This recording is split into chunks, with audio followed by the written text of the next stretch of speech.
Section 1. You will hear a telephone conversation between a woman and the reservations clerk at a conference centre. First, you have some time to look at questions 1 to 5.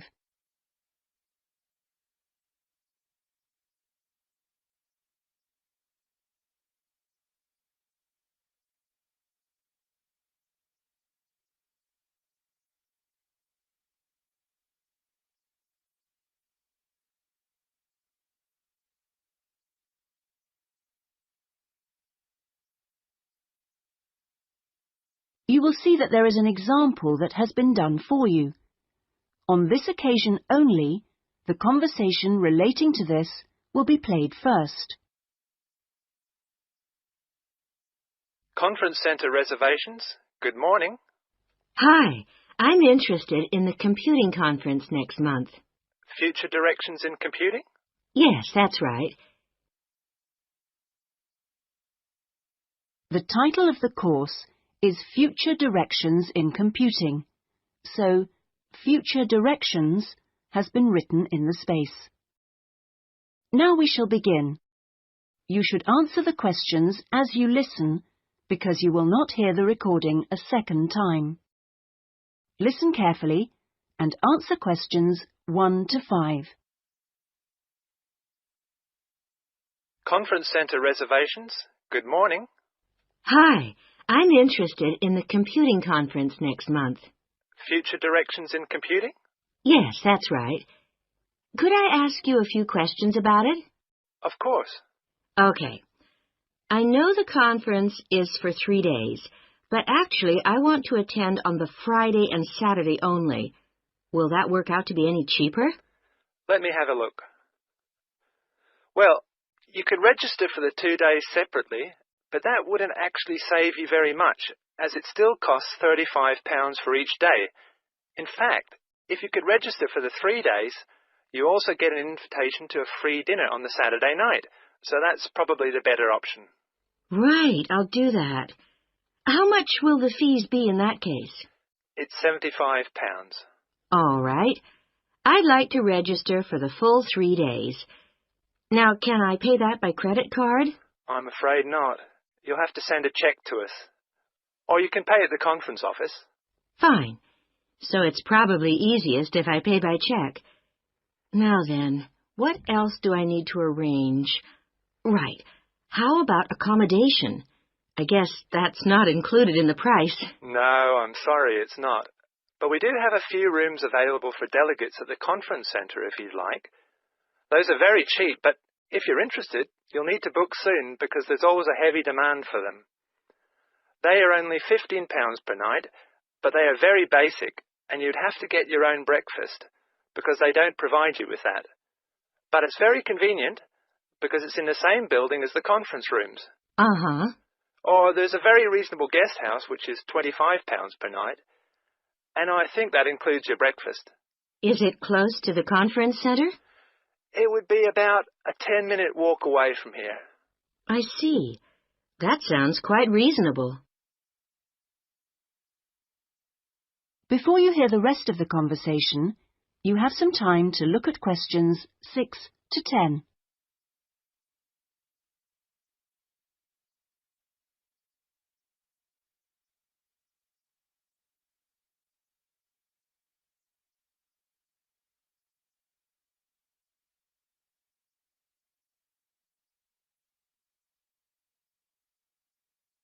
Now listen and answer questions 6 to 10.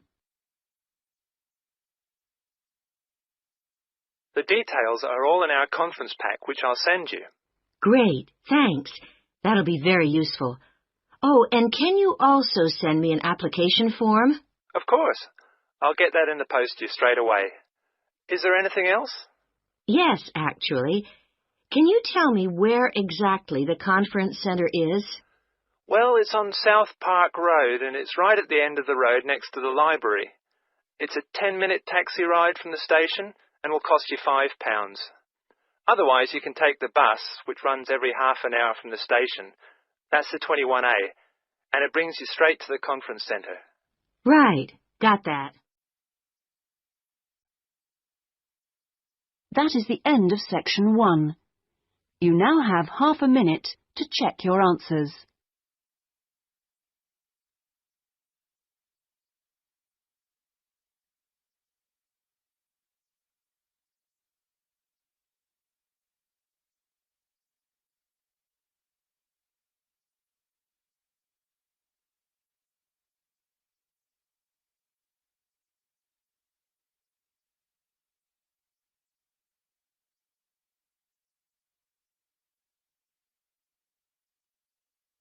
Now turn to section 2.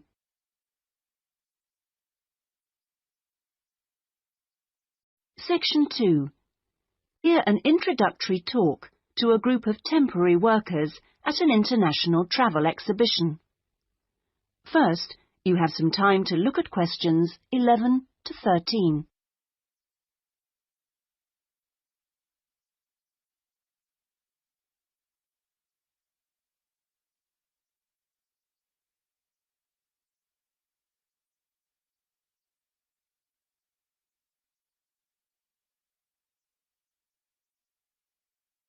Now listen carefully and answer questions 11 to 13.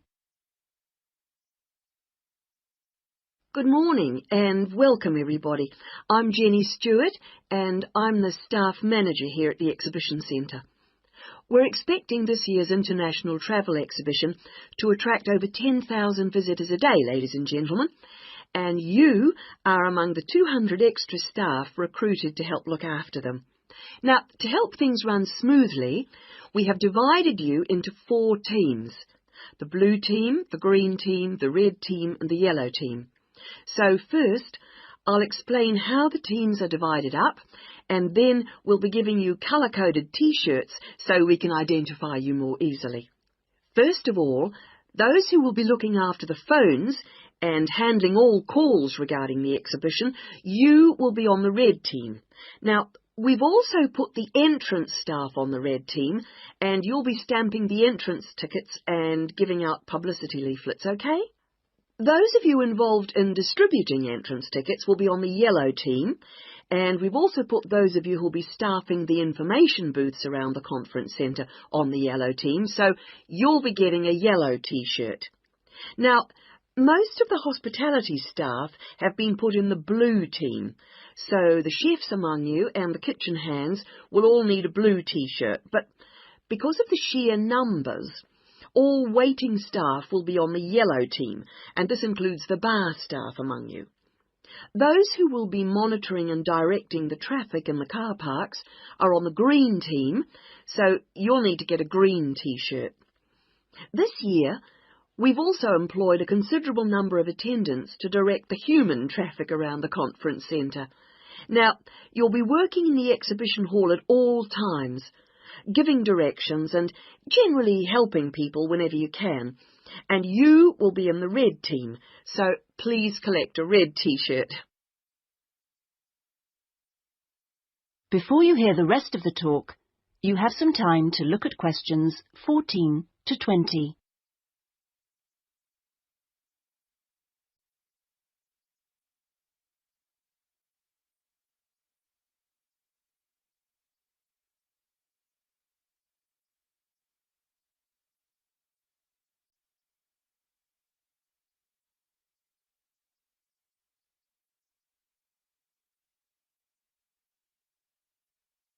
Now listen and answer questions 14 to 20. Right. Now that everyone knows what team they're in, we'll get on with the orientation and training program. And first, I'll run through the rest of today's program, which you should have in front of you, so that you can get a general idea of what else is in store today. This introduction finishes at 9:30, and then you'll be hearing from Anne Smith. Anne works in the accounts department on level 2, and she looks after all temporary staff, and so she is the person to see if you have any problems regarding pay. Anne will be explaining when and how you get this.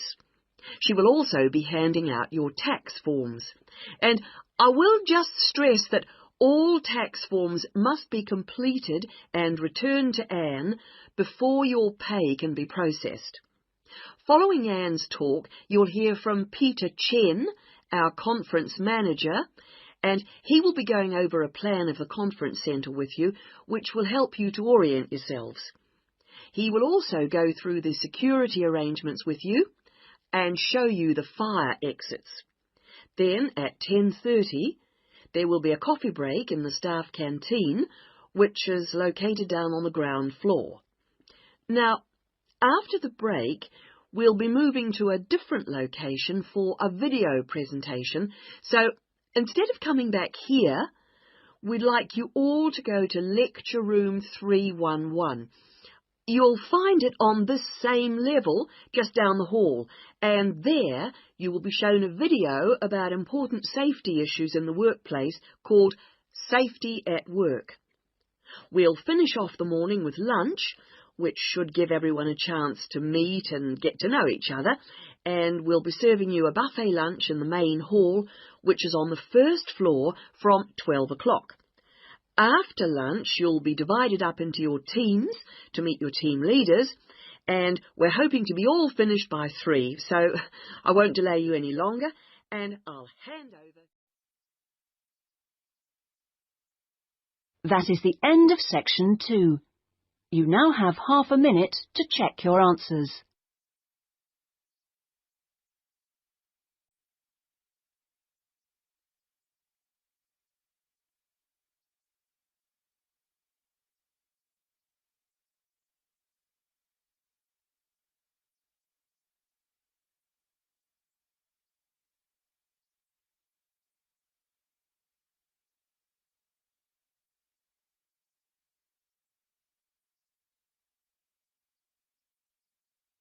Now turn to section 3.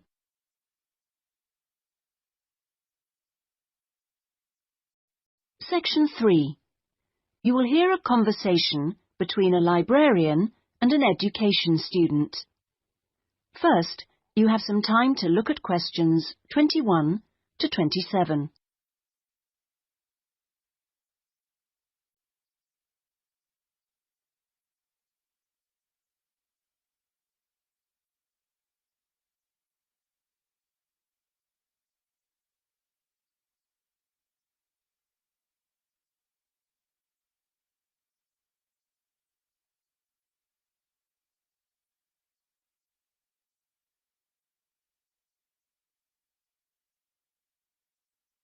Now listen carefully and answer questions 21 to 27. Good afternoon. Can I help you? Good afternoon. Yes, I've just transferred to the School of Education, and I'd like information about joining the library. Well, the School of Education has libraries on 2 sites, as I'm sure you know. This one here is the Fordham site, and the other is on Castle Road. And is there any difference between the 2 libraries? Not in terms of their facilities. Access to online databases and the internet is available at both sites, and each site has a range of reference materials on education. Oh, yes, I see. But the Castle Road site has books on the sociology of education and a collection of textbooks and teaching resources covering most of the subjects taught in secondary schools. Ah, right. But I'm training to be a primary teacher, so I need to look at materials for the 5 to 11 age group. Then you've come to the right place. At Fordham, we hold material relating to primary education, as well as special needs.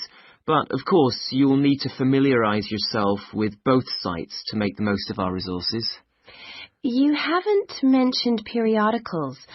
Are they held at both sites? Current issues, yes, but if you want to look at back issues, you'll need to use the CD-ROM databases, which are held here at Fordham. I see. Now, about borrowing books, I'm living out of town, so I'm hoping I can borrow quite a few items and cut down on the number of trips I have to make. Right, well, members can borrow 2 books at a time from each site. Only 2 books? Only 2 from each site, but that's 4 altogether. Oh, I see. And how long can I hang on to them for? The borrowing period is 1 month, but of course books can be renewed. You can renew any item a maximum of 3 times. Do I have to come to the library to do that? No, you can do it by telephone or email, but you can't renew overdue books this way, only before or on the due date stamped in the book. We'll need your full name, your borrower number, and the name of the site library you borrowed the items from. So, theoretically, I can borrow books for up to 3 months. Is that what you're saying? Yes, provided they're not recalled. So, what happens then? Well, sometimes an item is requested by another borrower, in which case we'd send you a letter and you'd have to return the book within 7 working days. Don't forget we're closed on Sundays. Okay. Before you hear the rest of the conversation, you have some time to look at questions 28 to 30.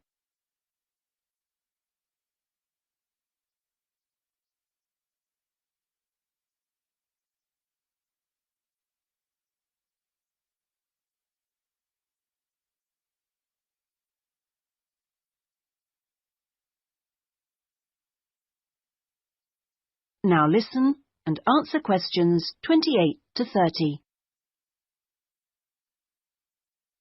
I expect it'll take me a while to find what I need. There's such a lot here. Yes, there is. But if you need help getting started, this term we're running 3 study skills workshops. Oh? What are they on? Let me see. The first one's on resources. Yes, here it is. How to use the library's resources. That includes everything, not just the print and technical resources. That sounds useful. Is there anything on using the internet? Let's see. The one on the internet for beginners was last term. This term it's finding research materials online. That sounds interesting too. What's the last one? It's a workshop on dissertations. What do you mean? How to write one? No, it's more to do with academic writing conventions. You know, writing a bibliography and how to refer to sources in your text, that sort of thing. Anyway, here's a leaflet with information about all 3. Oh, thanks a lot. That'll be very useful. You're welcome. That is the end of section 3. You now have half a minute to check your answers.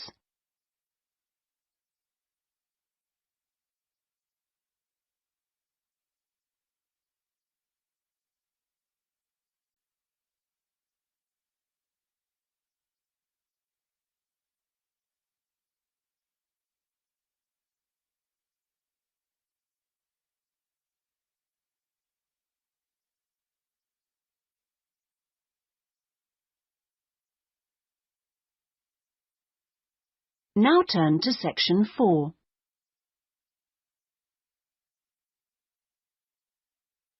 Section 4. You will hear part of a lecture given by a conservationist on the subject of lions. First, you have some time to look at questions 31 to 40.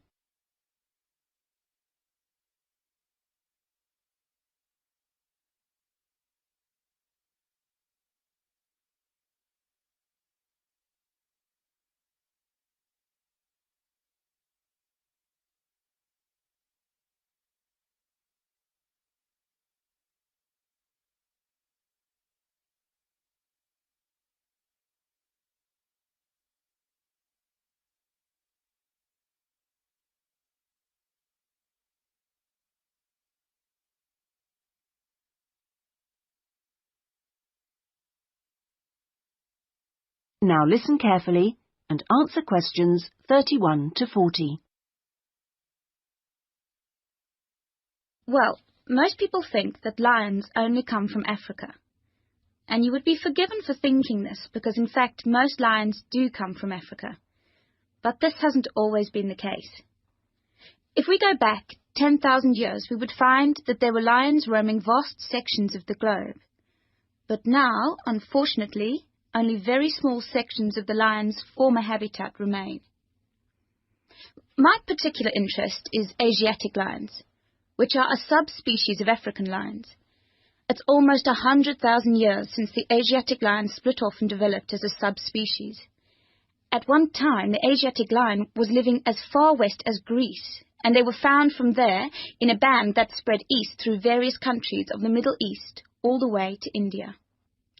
In museums, you can now see Greek coins that have clear images of the Asiatic lion on them. Most of them are dated at around 500 BC. However, Europe saw its last Asiatic lion roaming free 2,000 years ago. Over the next 1900 years, the numbers of Asiatic lions in the other areas declined steadily. But it was only in the 19th century that they disappeared from everywhere but India. So, how can you tell an Asiatic lion from an African lion, with which you're probably more familiar? Well, in general, Asiatic lions are not as big as African lions. The colour is more or less the same, but the appearance of the mane is different. That's the hair around the lion's face and neck. The Asiatic lion's mane is noticeably shorter than the African lion's. Asiatic lions also have a long fold of skin on their undersides, whereas not many African lions have this.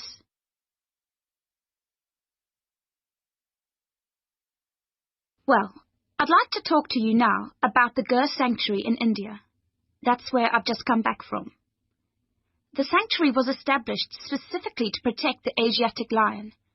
It's 1,450 square kilometers in area, and most of it is forest. There are now around 300 Asiatic lions in India, and almost all of them are in this sanctuary. But despite living in a sanctuary, which makes them safe from hunters, they still face a number of problems that threaten their survival. One of these is the ever-present danger of disease. This is what killed more than a third of Africa's Serengeti lions in 1994, and people are fearful that something similar could happen in the Gir Sanctuary and kill off many of the Asiatic lions there. India's lions are particularly vulnerable because they have a limited gene pool. The reason for this is interesting. It's because all of them are descended from a few dozen lions that were saved by a prince who took a particular interest in them. He was very wealthy, and he managed to protect them. Otherwise, they'd probably have died out completely. When you see the Asiatic lion in India, what you sense is enormous vitality. They're very impressive beasts, and you would never guess that they had this vulnerability when you look at them. The Asiatic lions don't have the Gir Sanctuary to themselves, I should add. They actually share it with about 2,000 farmers. A significant proportion of the lion's diet is made up of the livestock of these farmers, goats, chickens, and so on, as much as a third, in fact. And they've even been known to attack humans, especially in times of drought. One final piece of interesting information. In ancient India, one of the greatest tests of leadership for a man was to fight a lion. Now, it seems, in modern India, it will be a great test to see if the lion can be saved. I'm sure this is something that all of you will share concern for too. That is the end of section 4. You now have half a minute to check your answers.